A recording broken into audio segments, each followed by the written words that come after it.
anxiety about dealing with these challenges. So that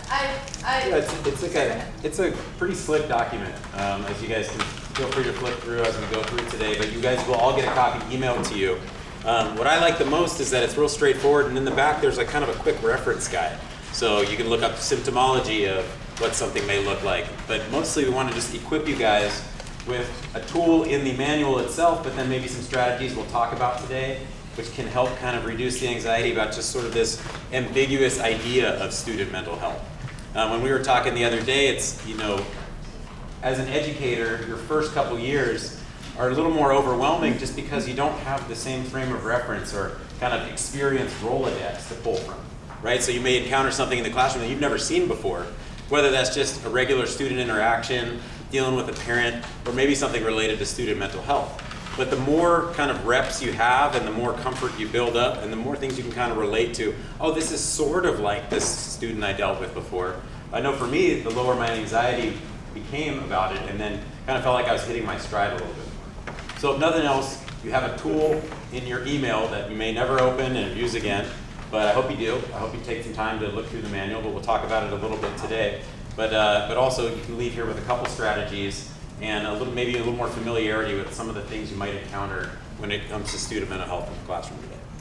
The other thing I wanted to add is that this manual and our conversation today is certainly not all inclusive of the mental health issues that our students struggle with, but these are certainly the most common things that are seen amongst adolescents and particularly our population here at Lindbrook. Should we jump in? Yeah. Okay, let's do Go it. right ahead.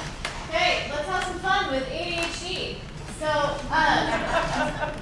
attention deficit hyperactivity disorder with a weird backslash is actually the accurate abbreviation for, and this is now the way it is named.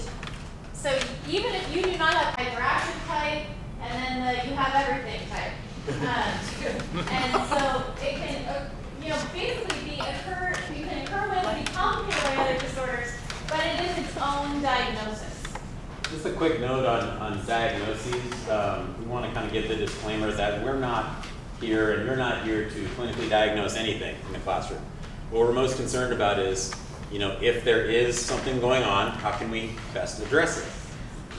With that said, I would hope that when you're concerned about a student, first of all, you would come talk to us, and we'll go over that multiple times in our conversation for today. But also that in regards to diagnosing, we do not diagnose, and we certainly would recommend that you not suggest a diagnosis to a parent. Not send an email saying, I think your kid might have ADHD, or I think your kid might be stressed.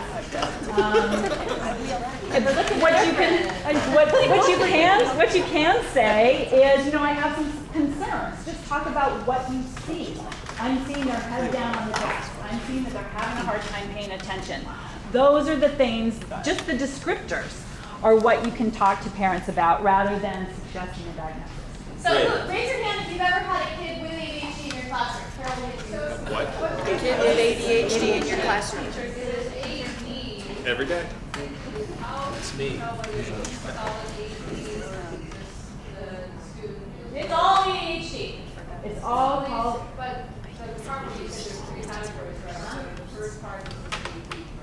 So How that's. do you differentiate attention and I wouldn't worry about it. attention like falling asleep and it's not really ADHD, it's like I go from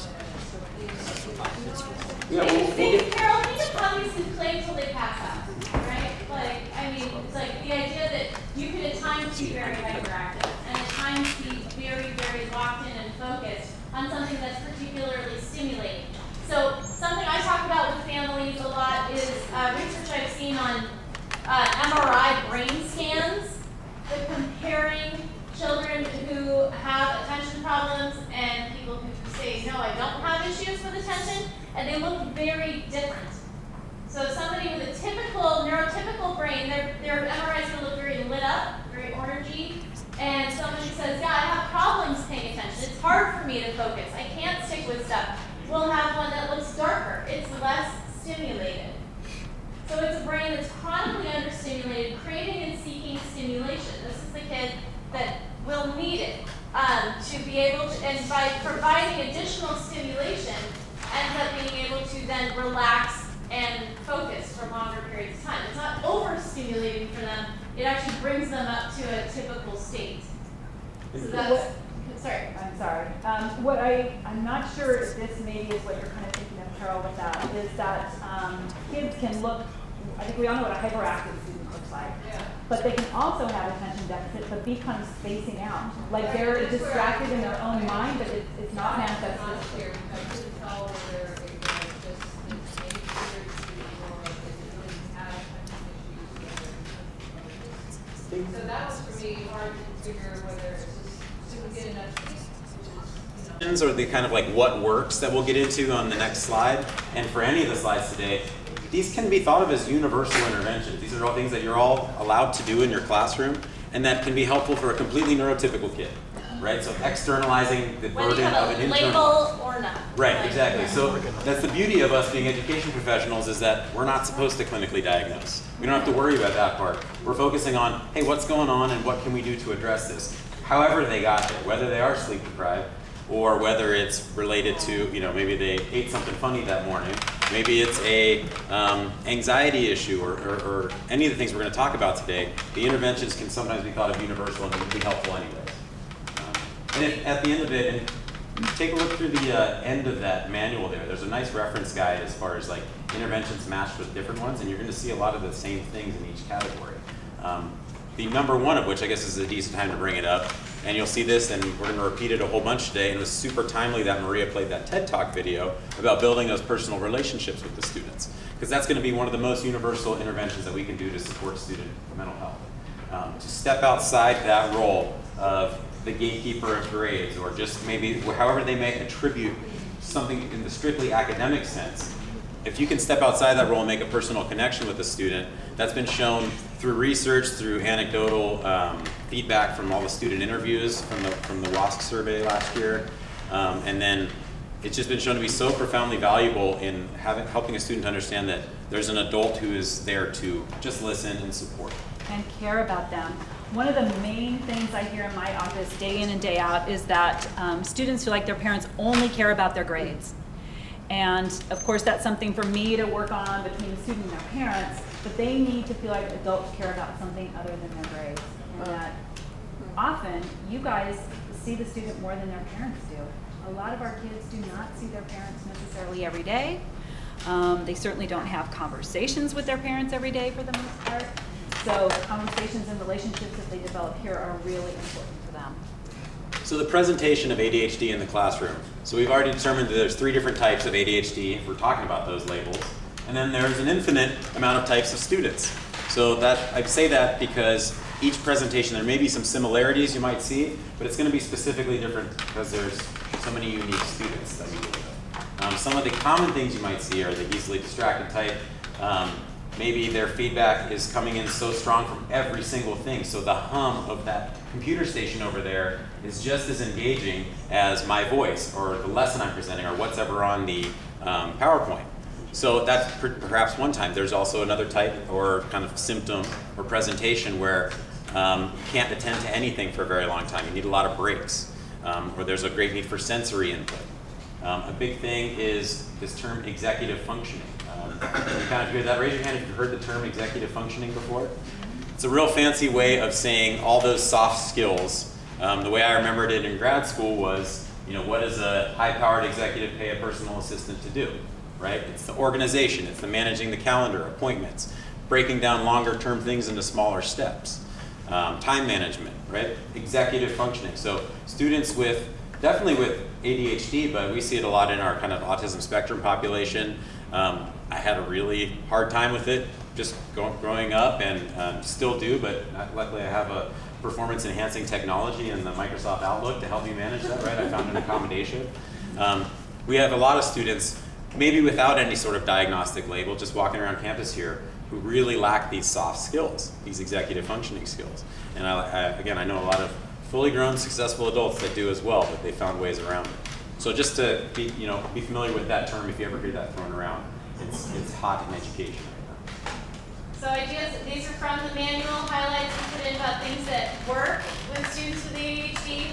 There may be things you're already doing, but the idea, breaking things down so that they're pretty achievable or just smaller step, being able to work for a designated seating, you know, so you can kind of just tap them on the shoulder, you know, like, hey, you back here.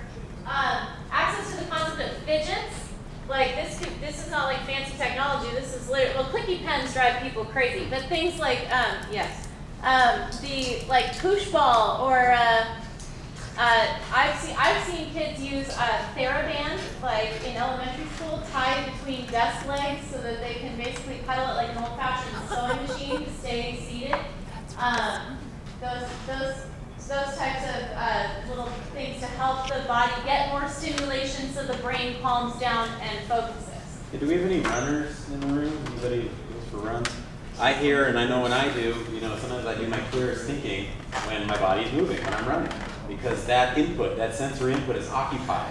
So it can kind of free up some mental bandwidth for problem solving or creative thinking. It's different for different people, but certainly there's some students with these movement breaks you might hear. And for some people it's big muscle movements, so they might need some every 15 minutes, go outside, go get a drink of water, or you can kind of do that in a little more subtle way as in high school. Literally in the elementary school level, we're going to do a run around break, 3 laps around the building.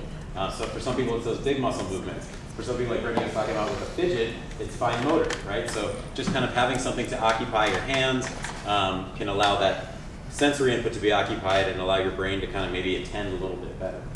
One thing about the immediate positive consequences, that first thing, what that pretty much means is just like reinforcement right away for what you want them to do more of. So you think about a kid who has a hard time with the executive functioning skills of long-term planning, saying, hey, nice job, you know, in 2 weeks you're gonna earn this reward, or in an hour even for some students, it's, hey, nice job, you know, I'm giving you that reinforcement right now with this verbal praise, for example. Well, at a much younger level, or in some of our other programs, there's like a token economy where, hey, nice job working right now, you earn a star towards something else. It helps to break it down. But for a lot of our students, maybe a lot of the ones that you guys will deal with, just some immediate verbal, maybe some stuck thinking or mental or scripts that the student's brain may be saying. There's sort of a continuum of anxiety, right? So perhaps for a lot of us, a low level of anxiety can be a useful thing. If I have to prepare for a test, a little bit of anxiety is going to motivate me to study when all I want to do is watch football. But if my brain is releasing life-saving levels of endorphins, that's going to be helpful, or not endorphins, neurotransmitters like adrenaline. It's helpful if a grizzly bear is chasing me so I can get out of there, but if I'm trying to study or recall something for an English test, it's not going to be very helpful. So there's a full continuum of that, and our students can be anywhere on that. A lot of these kind of interventions will work no matter where they are on the continuum, but you'll definitely know if they're at the really, really high end when we talk about the symptoms. And the symptoms can be exhibited in several different ways. It could be exhibited in their thinking, being real obsessive, perfectionistic. It could be exhibited behaviorally, perhaps avoiding. I'm sure a number of you here have had students who have avoided doing the work, and it's like you talk to them, you talk to them, you talk to their parents, you talk to them again, and the work's not getting in. This could be a symptom of anxiety. They can also have physical reactions, stomach upset, frequent headaches, sweaty palms, all kinds of ways that anxiety might show up. There are a number of different types of anxiety. I think probably most people are familiar with panic attacks, where shortness of breath, heart racing, sweaty palms. And it's not really important that you know all the different types, but this is just a list of the ones that we most frequently see with students. I did talk about this a little bit just a minute ago, how anxiety might be exhibited by students. Our last session. But that's another symptom of anxiety. It's always coming up, checking in. Did I understand this right? Did I get this right? And then another email that night. Did I get this right? So there are a variety of ways that anxiety can show up in the classroom. In terms of like what sort of highlighted about what works is the idea of routine helps people manage anxiety, knowing what's expected. Things that you can do as a classroom teacher. I mean, not what they need to do when they get to your room, or what they need to do by the time they leave your room. things, maybe a little schedule written on the board. These are the things we're going to cover today, or what's coming this week. You know, being positive, reinforcing effort. Like, you don't have to be the best. You just have to be the best you. Like, turn stuff in. And the idea about self-calming strategies, Jack ran us through one in the last session, and I think maybe that would be fun to revisit. Sure. I mean, before I do that, does anybody, I know that they are equipped with some through the YES program, but anybody heard any sort of self-calming strategies or even explicitly teach any in your guys' classroom? It's okay if not, but I'm just curious what's out there. Feel free to use this one or not, but this is one I've used, especially when terms of the physical manifestations of anxiety. Anywhere from low levels to full-on panic attacks where it's, you know, you think of the fight or flight response, where as if your life is in danger, your body reacts as if it does. One of the best things to do is to kind of get back to regulating the breathing, and there's, you know, you can layer it from there on out, but one of the real quick and easy interventions that I've worked with students who come into my office in a state of anxiety or panic or any sort of thing is it's a real quick breathing exercise with a little bit of sensory input built in. I can describe it first and then I'll show you, but it's breathing in through the nose with the eyes closed, opening the eyes, breathing out through the mouth, and then combining that with grabbing the webbing between the thumb and the forefinger, just a quick little pinch. So it's going to look like this. You pinch on the inhale and let go on the exhale. So to model it, it looks like this. About 3 seconds inhale, 3 seconds exhale. What that does is it gives just a quick little reset. It may need to be done a couple times. It can be done for several minutes, but it just gives a quick little interrupt. It can actually work with interrupting whatever stuck thought cycle can help.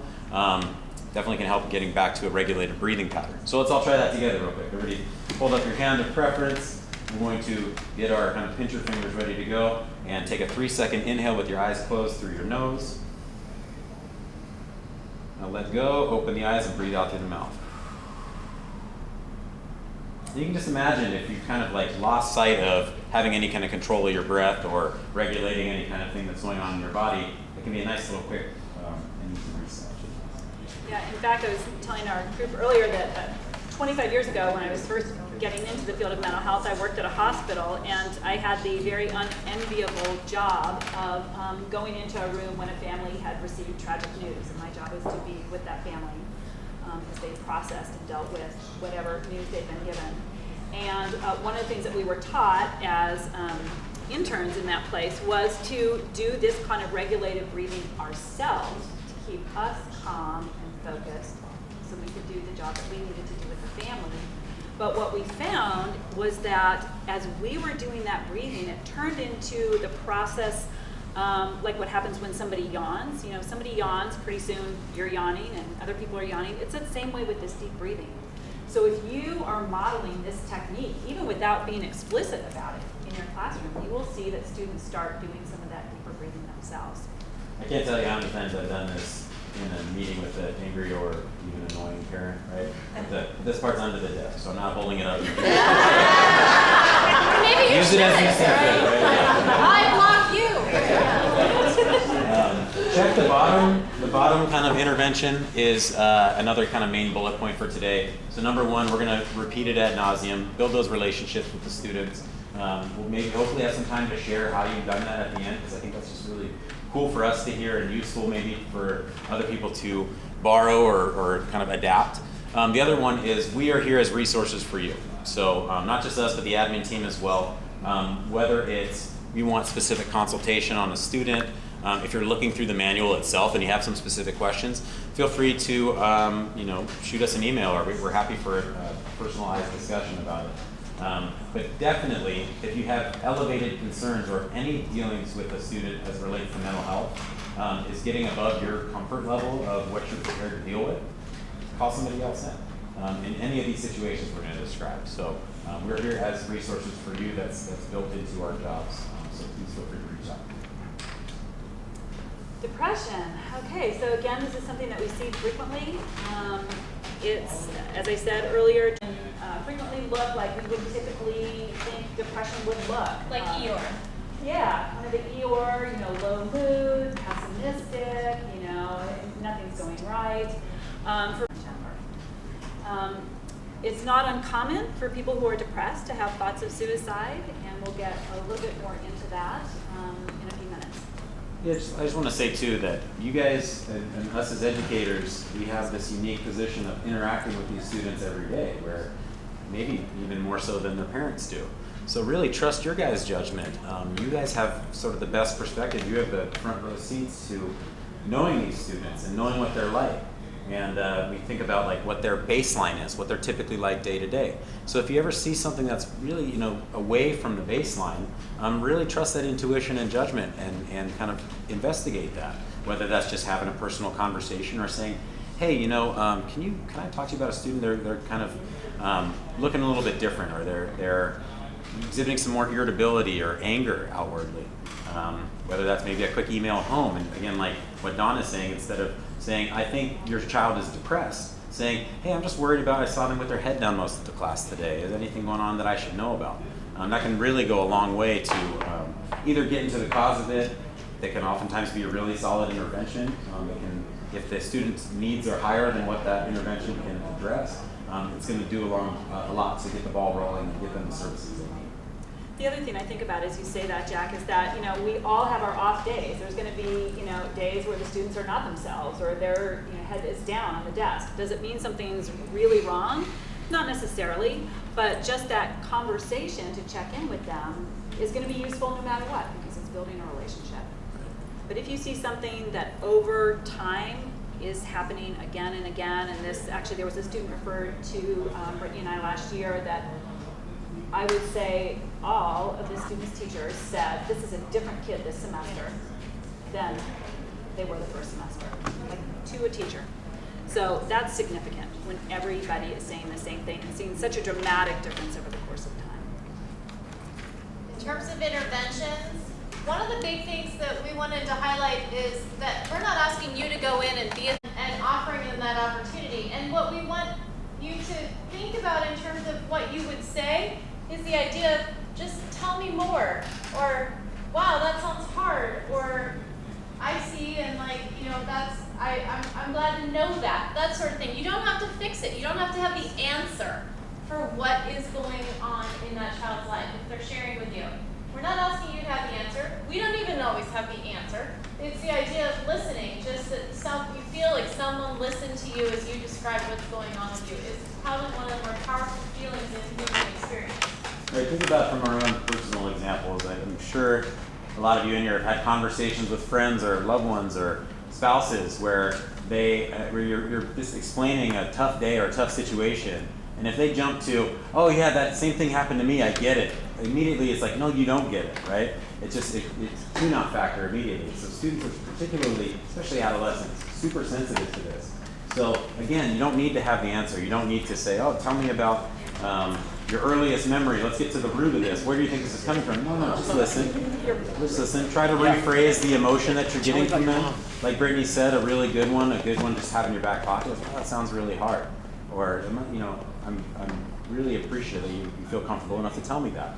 Or tell me some more. You know, can you tell me a little bit more about that? Just some natural phrases in your own kind of language and whatever words are kind of natural for you. But just sitting and listening. Rephrase an emotion if you like. That's kind of the empathic listening. Can be really, really useful. And even if you don't get any further than just offering that, and the student's stonewalls you right there, on some level they're going to know that this educator went outside of maybe the typical role that they see them in and is available should I decide to access that. And if they never do, at least they know that you're there. And the idea then, of course, at the bottom here about flexibility and accommodations, we're not asking you to bend over backwards, change the standards of your class, say, oh, don't worry, you can retake every test until you get an A. Like, that's just nonsense. The idea, though, that you can be somewhat flexible or like be open to accommodations during the time the student may need them, or just somewhat organically, if not needing to be enforced. But I think that's a beautiful thing we do here at Lindbrook. I'm impressed routinely by teachers openly coming to this point of saying, well, I already was letting them, stay a little later just to finish the test for a few more minutes, or I knew that because they had this giant presentation they had to do in another class, that it would be okay for them to take the test on another day, or those types of things. That the student's still held to the content standards, but there's some flexibility around how it's executed. Yeah, the operational definition of an accommodation educationally is anything that does not change the content standard. And so you have the autonomy, power, authority to use that however you see fit. If it's getting to a point where you're no longer comfortable with that, or you feel like that it is starting to change the content standard, reach out, run it up the flagpole, as I say, talk to an administrator, talk to one of us, because that doesn't mean it's the end of the road and that's the only option. It just means that we may need to provide further intervention, and there's totally pathways for that too. So we just want to empower you to continue to accommodate as you see fit, especially in response to any sort of student mental health concerns. That can be really helpful, but don't ever do it to the point where you no longer feel comfortable. Then the thing to do would be to reach out, run it up the flagpole.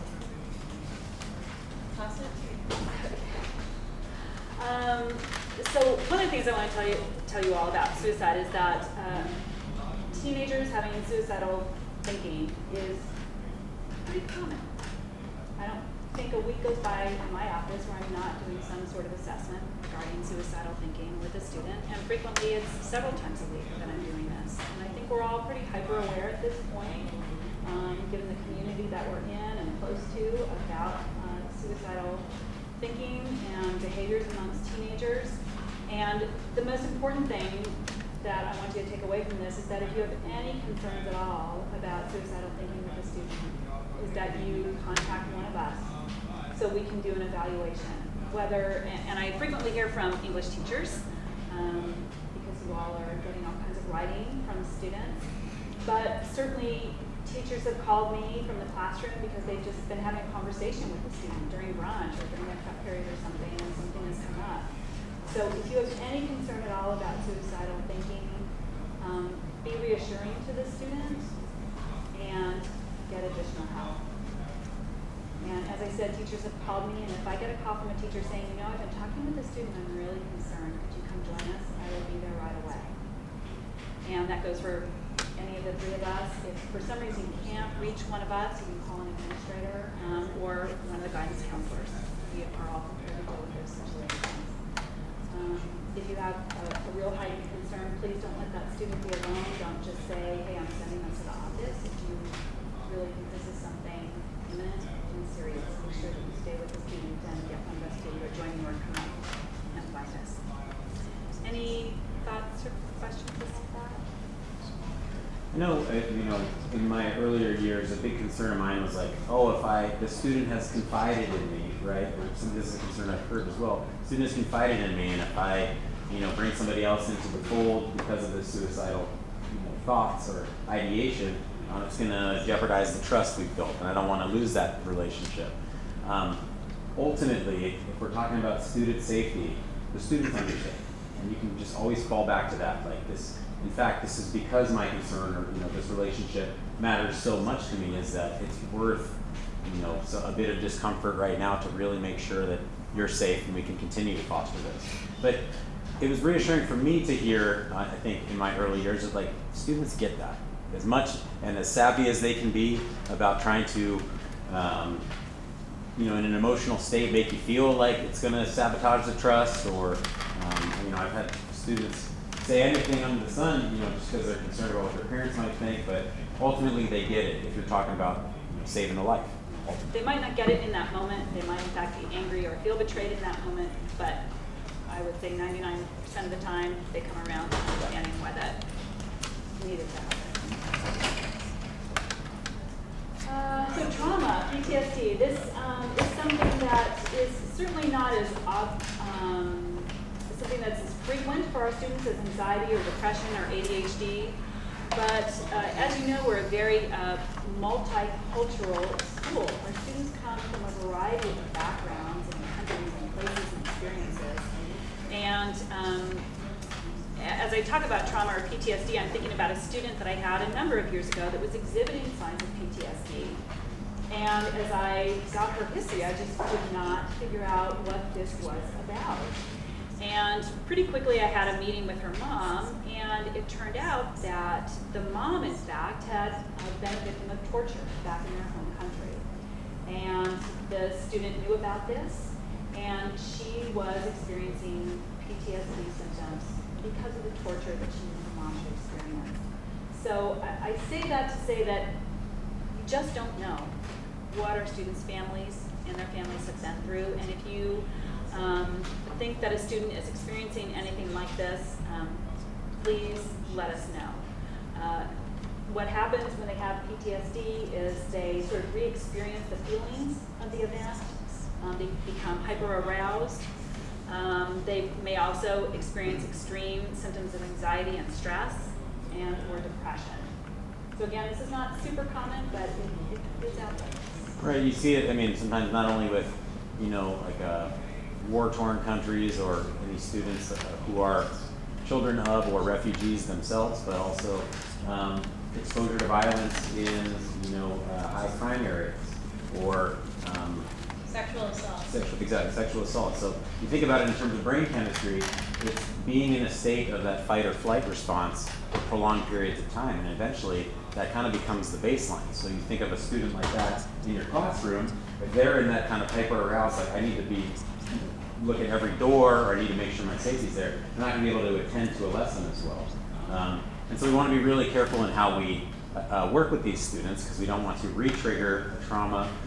We don't want to reinforce this. What we want to do is help to kind of help them recalibrate the baseline. Well, I'm thinking a little bit about that story that was just in the news as of last week, where the 14-year-old girl shot her father in the head. And it was back in the Midwest somewhere. I don't know if any of you have heard about that in the news, but she and her younger siblings were witnessing domestic violence and have for many, many years.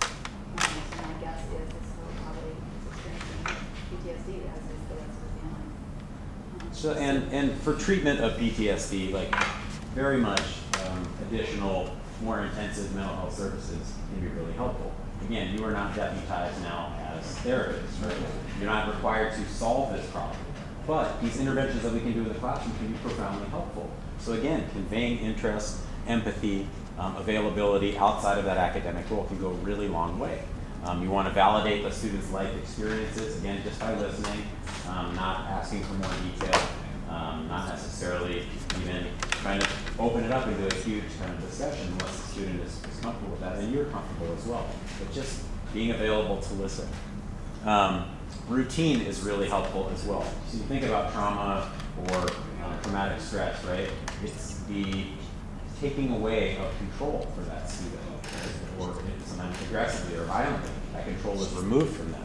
So having a consistent routine in your classroom allows that student to have some semblance of control, like, oh, I know when I go into the classroom, here's what's expected, this, and this. So to make that very clear, and even sometimes prompting them or helping them to break down whatever's going on and just take that first action step and go over the way. So, hey, let's just get our notebook out, or head the paper, whatever your guys' routine is, help them to take that first step. So we're talking about substance abuse, and of course that includes drugs, and a frightening number of drugs that me as an increasingly old lady is starting to be very out of touch with. But so there's drug abuse as substance abuse, and the three of us are certainly align ourselves with a growing number of people who see tech abuse as a type of substance abuse. So addiction to screen time, video games, or other types of electronics, to the point where, as you can see here, the individual experiences frequent, significant adverse consequences in their life from them using whatever that substance might be. And so, in terms of substance abuse, things that you might see in the classroom would be students acting differently than how you know them to act. Being very irritable, mood swings. Like they used to have buddies they hung out with at school, and now they really seem very isolated, just really, really into their screens, or not being on campus participating in things anymore. Change of personal grooming, those type of things. Loss of interest in things you knew them to have at one point been interested in. Right, those are like the traditional indicators for substance abuse, right? And again, not to get up on our soapbox, but we just see it so much here. You see those same indicators with students who are abusing technology or screen time.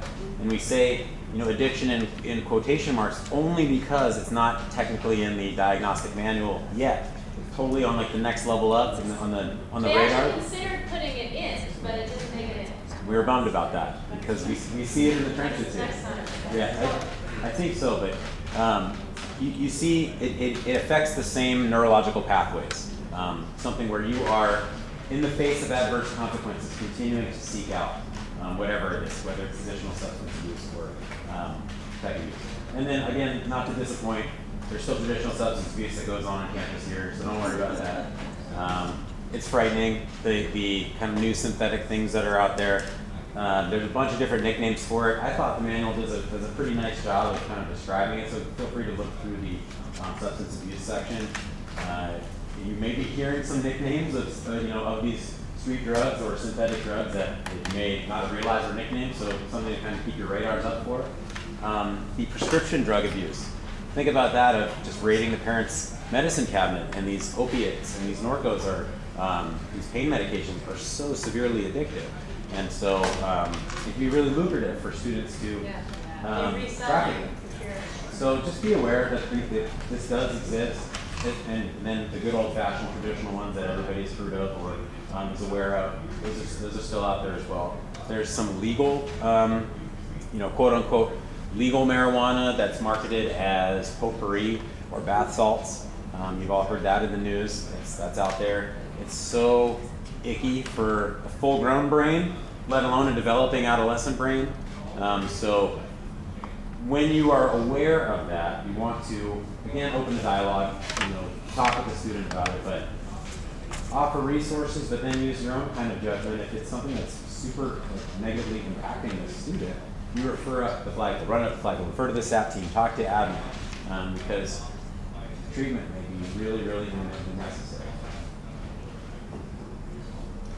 We're going to move on to, unless there's any questions about substance tech abuse. Typically every year I have been doing a little 20-minute session with you guys on reporting suspected child abuse, and then last year as a district they decided to change that model, and we all did a little class online and a little evaluation online. And I know Ben Klausnitzer is going to be here tomorrow. I sort of suspect to talk about doing that online class, but we don't know. We don't know. He's here to talk about mandated reporting, but we don't know what exactly he's going to say. But We thought we'd cover what you legally need to know. right, which is, nothing's changed in that regard. You still, as educators are mandated reporters if you suspect child abuse. And nothing's changed in that regard. You have to make a report as soon as possible by phone, send in, or fax a written report within 36 hours. And as always, I think one of the things that you all are very good about is coming to the office and consulting. If you hear something and you're like, yeah, I'm not sure, what do you think about this? Come in and consult with us and we'll talk it through. And one of the things I've always suggested to you and that I do myself is there are times where I call Child Protective Services and say, look, I just want to run something by you guys. This is what I heard. This is what I know. I don't know any more than this. What do you think? Sometimes they told me, no, that's not reportable. But in my heart, in my gut, I felt it is, so I just fill out the report and mail it in anyway. Absolutely. If your gut is telling you something about reporting, do it, regardless of what you're told by them. And just say, well, I want to make this report anyways, and they will have to take it for you. The other thing is, if you do a consultation and you decide not to report, I would make a note about that. Talk to so-and-so on such and such a date at such and such a time. Any questions about that? I know that was really super quick. In terms of universal strategies, we wanted to cover this just general concept of, again, relationship building. We were so thrilled yesterday to see that video about relationship building with students. That's what we're really asking on your behalf, is this idea of being a person, not their buddy, but just someone who connects with them or is available to a student who might be struggling with a mental health issue. And what we'd love is if you could take maybe a minute and at your own table share out what you're doing or what you have done in your classroom in terms of kind of making yourself a human being to your students, building those relationships. Go ahead.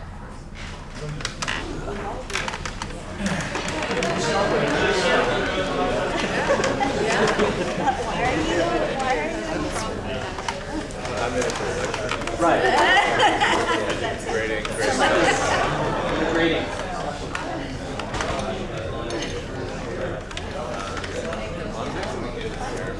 Task rotation for homework. It's like these, this is weird thing that I saw at like one of my trainings. So they get assigned on Tuesday and they check them. Okay, great. If we could just real quick kind of come back to the whole group here. Any table that wants to share out something you either do or that you've heard another person at your table do in terms of relationship building with kids. We didn't have time to talk. Sorry. You were talking. Yeah, but she just related to me. Oh, I see.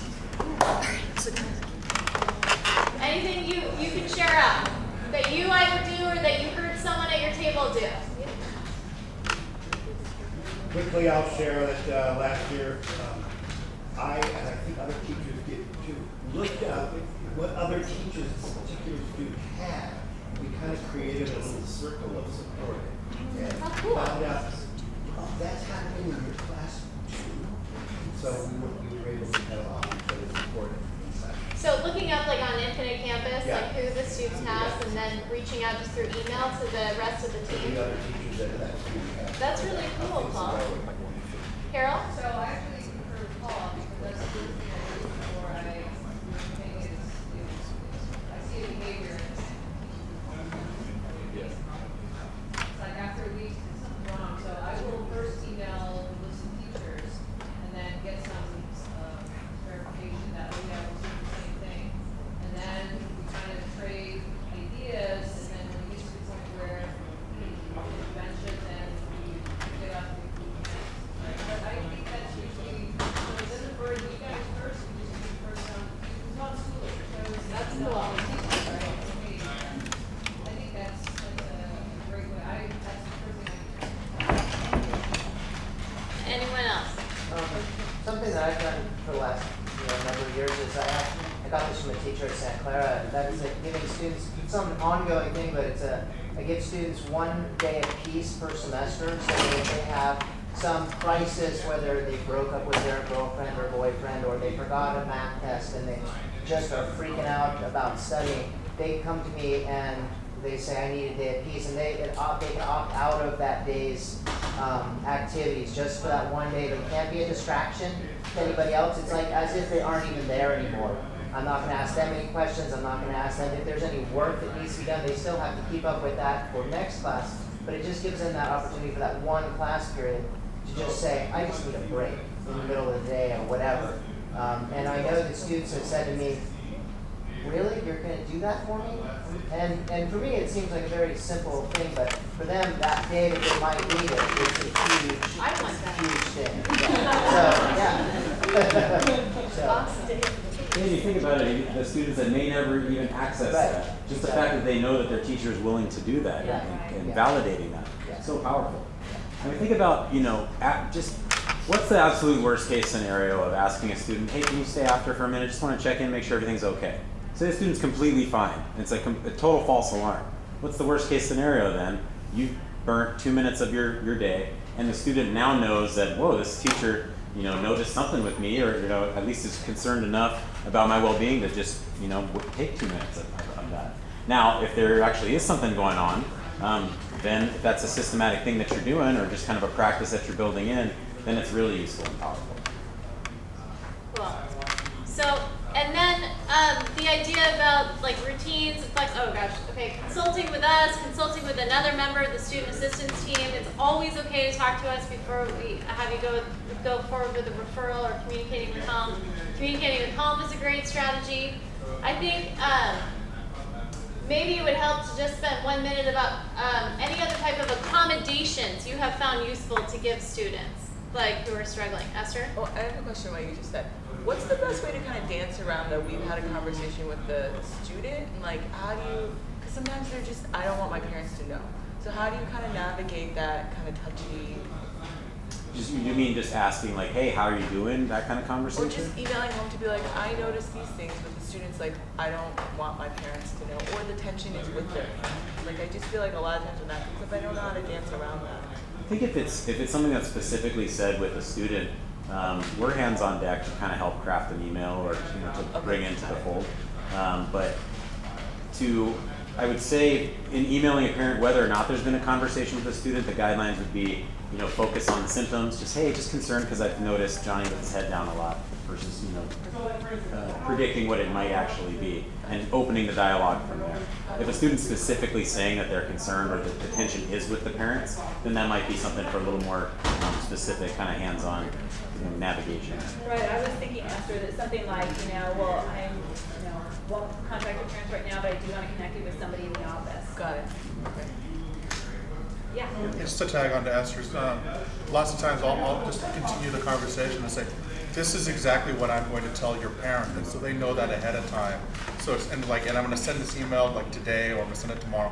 So they're fully aware before they go home or anything like that, know exactly what was said to their parents and all that stuff, so I don't have to dance around with them. I've drafted an email with a them. student before to send home. It's like, here's exactly what I'm going to say. If you have any concerns about the language, we can work with that. But ultimately, I feel a professional obligation that's, I'm concerned enough, and this is, maybe it goes above just the regular classroom intervention. My concern is to a higher degree, but I'll draft an email with the student. Miguel, I think that's really important because I, like Jack, have done the same thing. It's like, well, this is exactly what I'm going to tell your parents, whether it's through a phone conversation or email, and that gives them a big measure of assurance when they have that.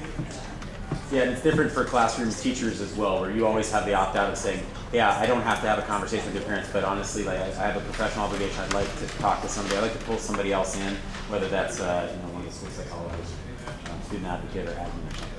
I can always use that.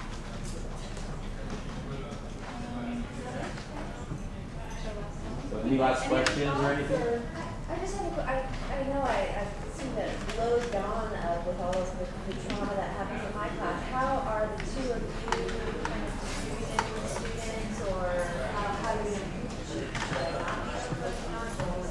No, it's a great question. Dawn is really your first stop. Dawn's a licensed marriage and family therapist. She has, just as kind of an enveloping role, taking on counseling with students and at times their families as well. And so she's really the first stop. Jack and I have slightly different roles here on this campus. I do most of the main campus assessments, Voyager 2, and so I'm doing a lot of the testing and meeting with families. And some counseling, I take overflow from Dawn, and sometimes on days when she's not present, that sort of thing. And communicate sometimes with students very informally. I don't have a formal caseload. And Jack works very closely with Tanya with the academic communication program, our brothers and sisters of the spectrum.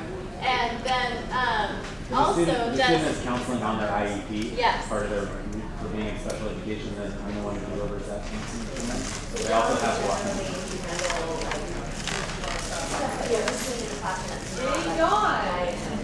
But absolutely, I'm here for crisis counseling as well. We all. Yeah, there are days where I'm not on campus, district office or whatever. In school. he faces out to Stover. Or what used to be, old habits I heard.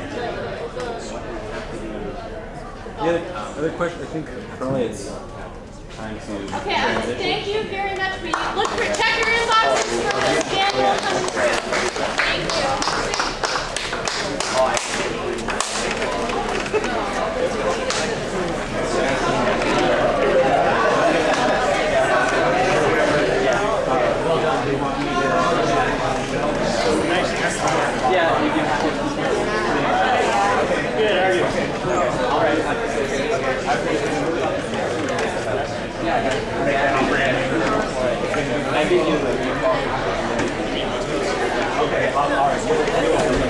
Where do you turn? So you go high like that too.